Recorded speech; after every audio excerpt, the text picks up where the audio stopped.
Hey everybody, welcome back to Chess with Michael on the road to 2000 Blitz, and today we have another game. I'm at a 16:38. Let's get this 3-minute game started. And let's open with e4. Let's go knight f3. Gonna go for Scotch game again. I like playing the Scotch. Bishop c4. Let's see what my opponent does. c3. I'm gonna go c3. If he takes, we'll have a fun bishop sack on f7. I doubt he will at this level, but you never know.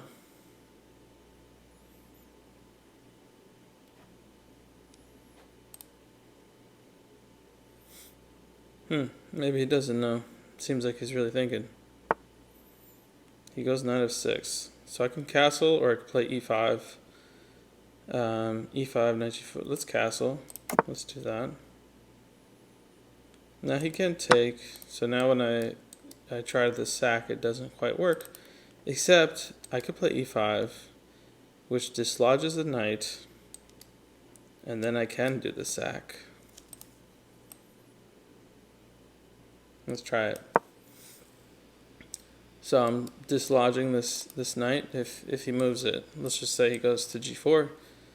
I think I can play bishop takes f7, king f7, and then go queen d5, which gives the check. King goes to maybe e8, and then I can take. And then that kind of puts me in a good position. Let's see what he does. He decides to take. I think I could just take because it doesn't. I don't think it changes the situation on the board. I don't think it changes the situation. Yeah, I don't think this changes anything. I could still play bishop f7, king f7, queen d5 check, and then there's no way to block this. You would probably just go back to e8, and then I could just take this bishop. I have a pretty dominant position. From there, he could probably play queen to e7. But then the gameplay just continues. So let me go ahead and do that.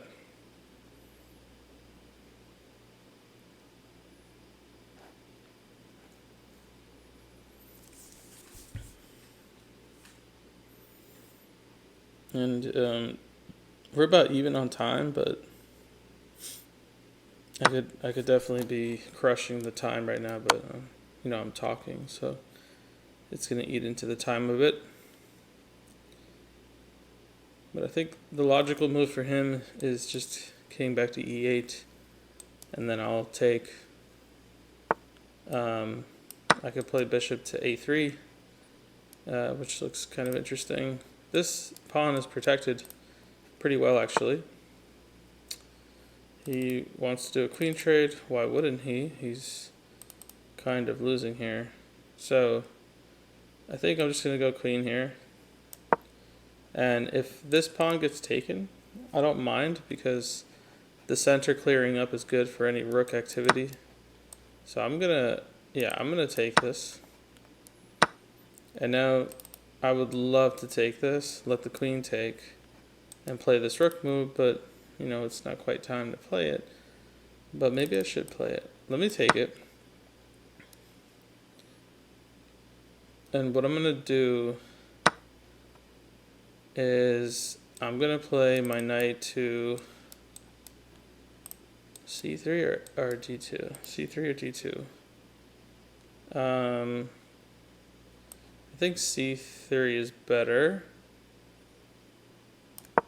so that I could jump into b5 or d5, and I'm still targeting the c7 square.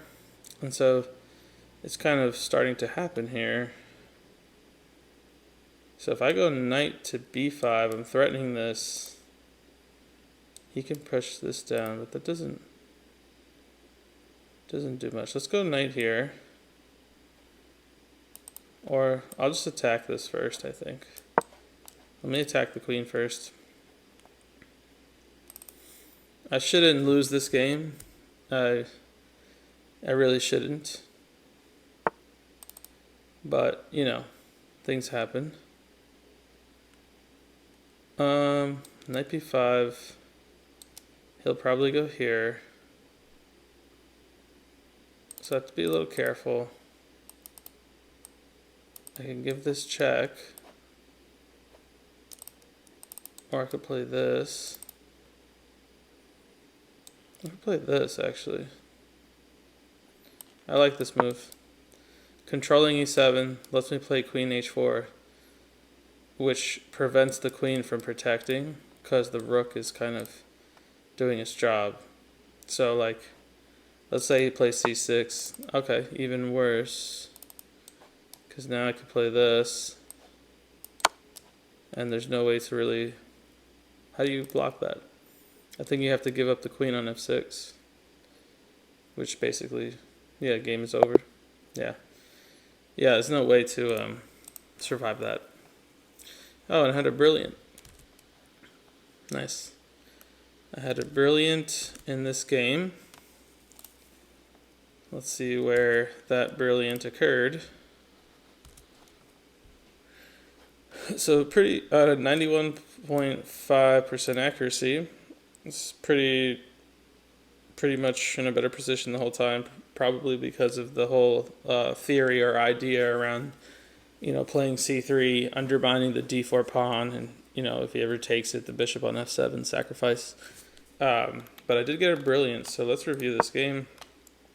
So, a little bit of a primer on the Scotch game. You open with e4, he goes e5. You go to knight f3, he goes knight c6. It sets up like, the almost we're going to do the Roy Lopez basically with bishop f5, except this time we go with d4, and this is the Scotch game. And the thing with the Scotch game is, black doesn't want to face off against two white pawns in the center. It's too strong.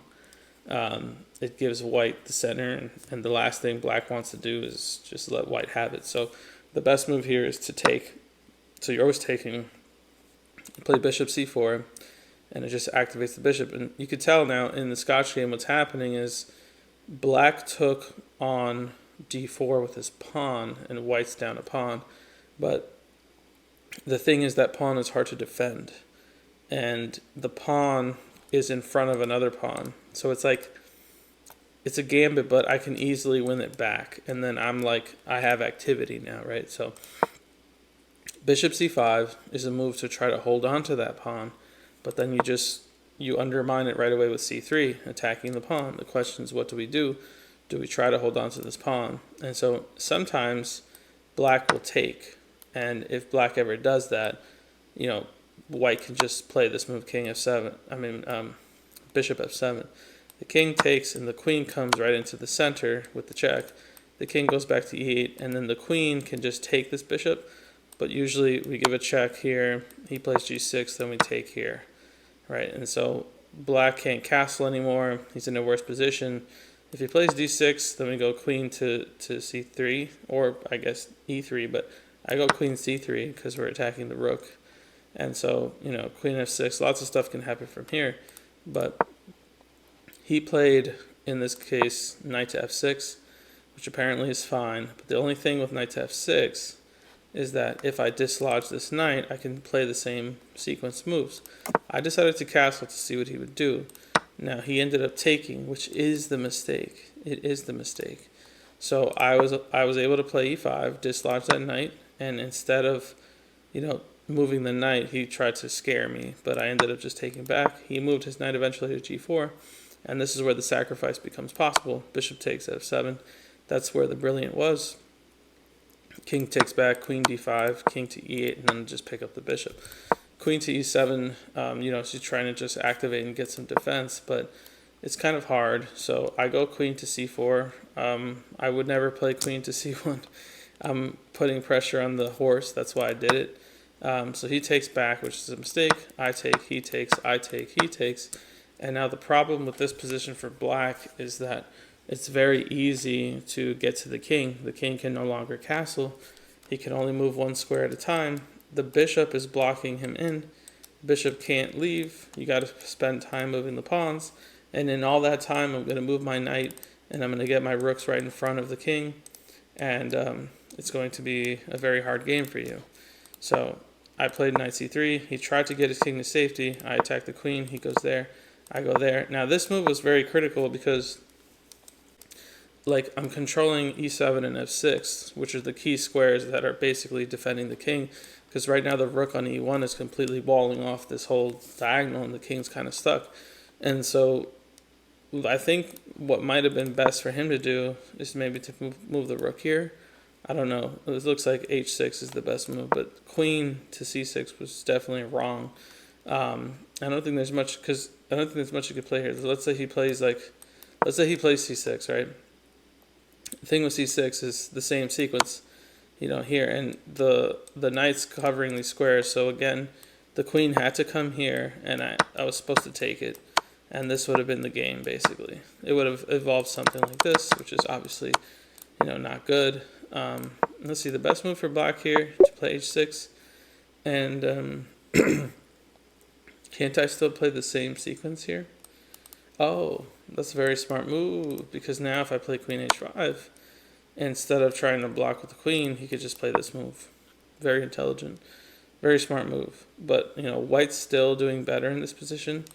I think here I could go to any of these squares to kind of protect the knight and still have a game. So I think this is better, so I'm attacking this. And if he wants to save it, maybe he goes here, but it's still very tricky for him. So it's just very tricky for him. If I look at this from black's perspective, I'm like, damn, there's not much I can do, right? So, I mean, if I take this, it's over. So I can't even take the knight, right? It's just tricky. It's tricky. So anyway, I think in this game, let me check. I don't know if I have this in my opening repertoire for my chess book, so let me check real quick. So every time I play a game, I add it to my my chess book thing. So this game I played with the white pieces. I played let's see, I played a Scotch game. Oops, no. e4, e5, knight f3, knight c6, pawn to d4. He took, played bishop c4. He went for bishop c5. I didn't go for c3. I went for castles. And then he went for, wait, is that what happened? I played c3 first, sorry. I didn't castle first. I played c3, which is in my repertoire. He played knight f6, and then I castled. My repertoire apparently was to play e5 right away. Castling is fine. In the game, the best move is to just go ahead and play e5. Okay, so I actually didn't do what it says in my prep. I was supposed to play e5. He goes d5, bishop b5, knight e4, she takes d4. He gives me a check on b4. I play bishop d2, knight d2, knight d2, castles, and castles. So this was what was supposed to happen with better play, but my opponent kind of made some mistakes. So, okay, so that's kind of my learnings for the day. Yeah, so now I'm at a, what am I at? 1647 ELO, Blitz ELO. I'm already 2000 rapid. I'm trying to get to 2000 Blitz, so I'm at a 1647. Probably going to cross into 1700 soon. I gotta say, I'm really enjoying playing Blitz, especially this 3-minute, 2-second increment, because I like playing slower chess because you get to really think and be creative about the position. But I also like playing faster chess because it's just more dynamic and fun, and you get to think on the spot and make decisions under pressure, which I like to do. I feel like there's a fun art to doing that. And so this is kind of like a nice middle ground where there's time to be creative and there's time to analyze a position if you can think clearly enough. But there's also moments where you have to make faster decisions and you can't get bogged down in all the theoreticals and things. You have to make a choice and move forward and deal with the consequences. And so I'm having a lot of fun playing Blitz, and I hope that for you guys watching, you're learning something about chess, and you're also learning something about, just decision making and, that kind of a thing. So I'll see you guys next time. Later.